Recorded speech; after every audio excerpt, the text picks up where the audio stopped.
Buenos días y bienvenidos a mundodesconocido.com. Aquí estamos otra vez. Sé que la actualidad se agolpa, bolas que caen del fuego e impactan contra grandes ciudades.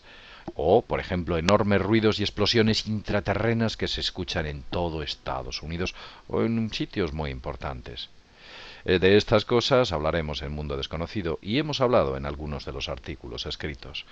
Pero hoy vamos a traer algo interesante. Hoy vamos a hablar de un hombre y de su obra. Un hombre que dejó una misteriosa obra y dentro de esos textos un extraño contenido y unas extrañas referencias de las que hoy vamos a hablar. Me estoy refiriendo a Carlos Castaneda. Carlos Castaneda nació aparentemente en Perú a finales del año 1925. Sobre este hombre se sabe que es antropólogo y algunas cosas más. Existen muchas dudas sobre su biografía. Lo cierto es que existió y su obra perdura.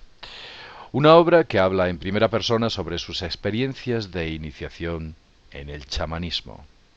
Para aquellos que no lo sepáis, os diré que el chamanismo es una especie de antiguos mitos religiosos y antiguos ritos de iniciación del hombre que perduraban en los ancestrales pueblos indígenas, sobre todo de Mesoamérica. Estas obras de las que hablo las publicó Carlos Castaneda a lo largo de los años 60 y 70. Sus títulos son tan sugerentes como Las enseñanzas de Don Juan o El lado activo del infinito. Incluso otros, como por ejemplo Una realidad aparente, en ellos se exploran las experiencias con un chamán mexicano cuyo nombre es Don Juan Matus. Este hombre pertenecía al pueblo indígena de los Yaquis, un pueblo indígena mexicano muy lindante con la frontera de los Estados Unidos. Sé que sobre Carlos Castaneda existe una controversia importante, mucha infamia, pero qué demonios, ¿a quién no se nos ha difamado alguna vez? Buscad a cualquier personaje histórico y veréis que sobre ellos existe la controversia, la infamia, en fin, hasta el más santo de ellos o el más corrupto de todos ellos han tenido infamia y han tenido todo tipo de basura encima. Así que centrémonos en la obra y en los hechos. Podéis posteriormente opinar todo lo que queráis. La obra es sencilla, la exploración de los diversos psicotrópicos naturales, así como consejos y ritos chamánicos que están incluidos en la saga de estos libros, unos maravillosos aportes sobre la trascendencia del ser humano. En una de sus últimas obras, concretamente El lado activo del infinito, el aprendiz de brujo es, o al cual le es revelado, un gran secreto que desde luego deja escrito en esos textos. Un secreto que nos desvela la auténtica naturaleza de esas entidades que supuestamente nos depredan.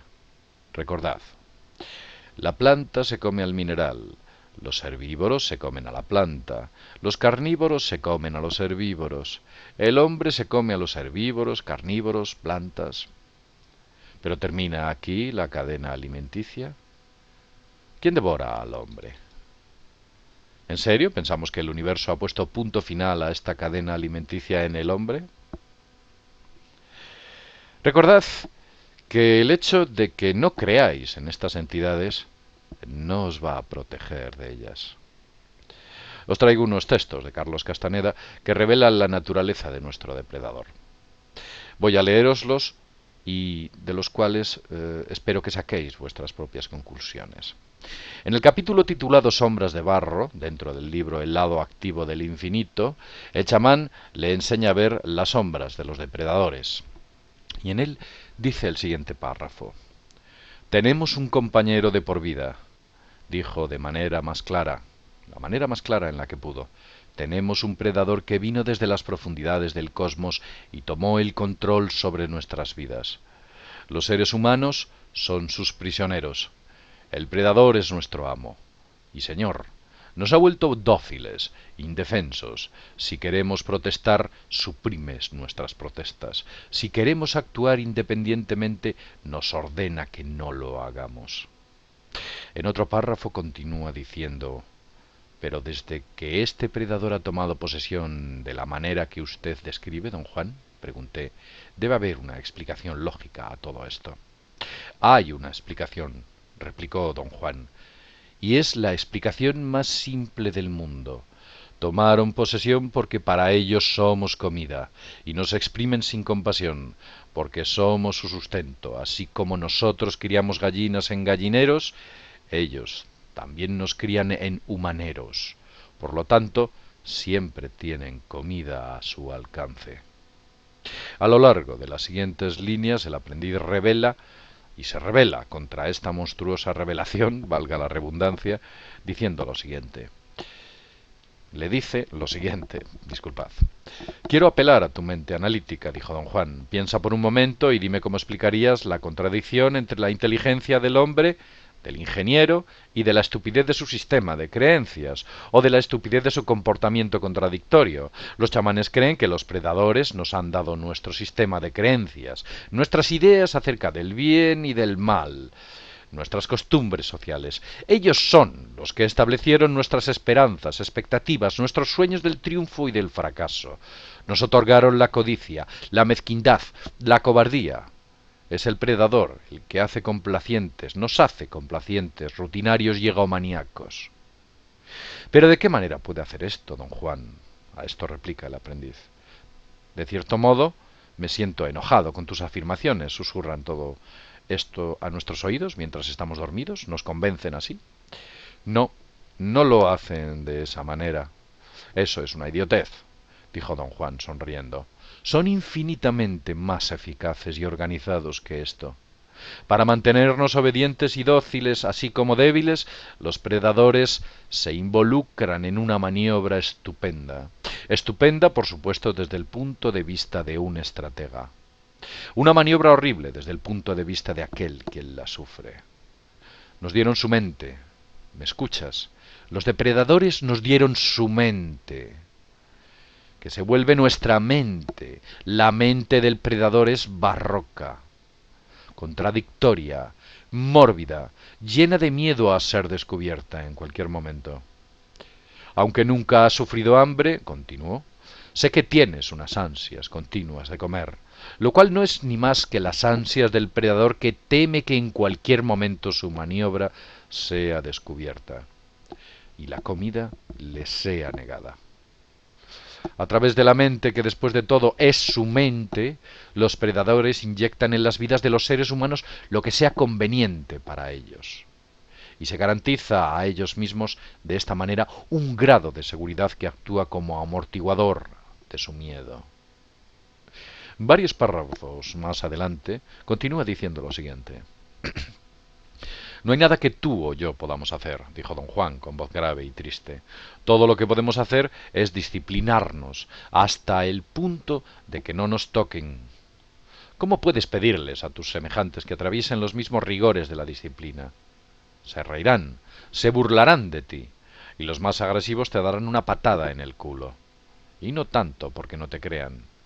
En lo más profundo de cada ser humano hay un saber ancestral, visceral, acerca de la existencia de este predador. Líneas después prosigue diciendo lo siguiente. Los chamanes del México antiguo, dijo, vieron al predador, lo llamaron volador, porque brincaba en el aire, o ellos veían que brincaba en el aire. No es nada lindo. Es una enorme sombra, una oscuridad impenetrable, una sombra negra que salta en el aire. Luego aterriza de plano sobre el suelo. Los chamanes del México antiguo estaban bastante inquietos con saber cuándo había hecho su aparición en la tierra. Razonaron que era el hombre. Debía haber sido en algún momento, un momento en el cual determinadas proezas y importantes revelaciones de conciencia que hoy en día son leyenda y mitología, consiguieron que apareciese todo y se desvaneciese en lo que hoy podemos denominar como al hombre sumiso. Más abajo dice lo siguiente. Lo que estoy diciendo no es que no nos enfrentamos a un simple predador. Es muy ingenioso y organizado. Sigue un sistema metódico para volvernos inútiles. El hombre, el ser mágico que hay en nuestro destino, ya no es mágico, es un pedazo de carne. No hay más sueños para el hombre sino que los sueños del animal, que, siendo criado para volverse un pedazo de carne, está trillado, se vuelve convencional e imbécil. Y finalmente sigue diciendo lo siguiente. El predador, dijo don Juan, que por supuesto es un ser inorgánico, no nos es del todo invisible, como son los otros seres inorgánicos. Creo que de niños sí los vemos y decidimos que son tan terroríficos que no queremos pensar en ellos. Los niños podrían, por supuesto, decidir enfocarse en esa visión, pero todo el mundo a su alrededor lo disuade de hacerlo.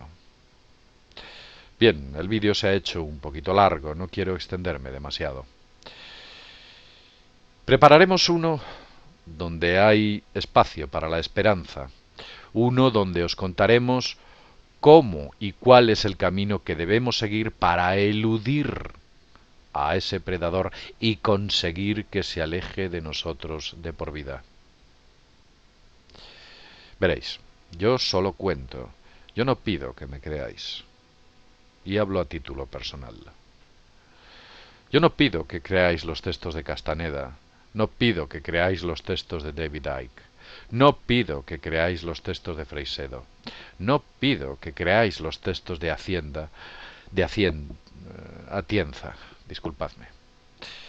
Solo pido que estéis atentos a vuestro interior e intentéis descubrir si aquello de lo que se está hablando parece que surge dentro de vosotros. Algo os está diciendo que todo esto puede obedecer a una realidad que existe desde tiempo inmemorial. Algo que no podemos ver no quiere decir que no exista. Y en este caso todas las pruebas circunstanciales, todo lo que sucede día a día.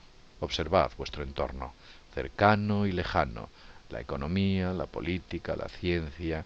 Observar todo, verlo desde un punto de vista, verlo con perspectiva. Tal vez desde ese punto de vista y desde esa perspectiva veréis que algo no encaja. Veréis que algo encaja con todas estas ideas. Ha habido más chamanes que han hablado de estas cuestiones. Credo Mutua, por ejemplo, el chamán sudafricano hablaba de cuestiones similares. Pensad en ello, revisaos. Sin más, desde Mundo Desconocido, nos vemos en esa segunda parte, donde hablaremos de cómo os podéis librar de ese predador. Hasta pronto, desde Mundo Desconocido. Adiós.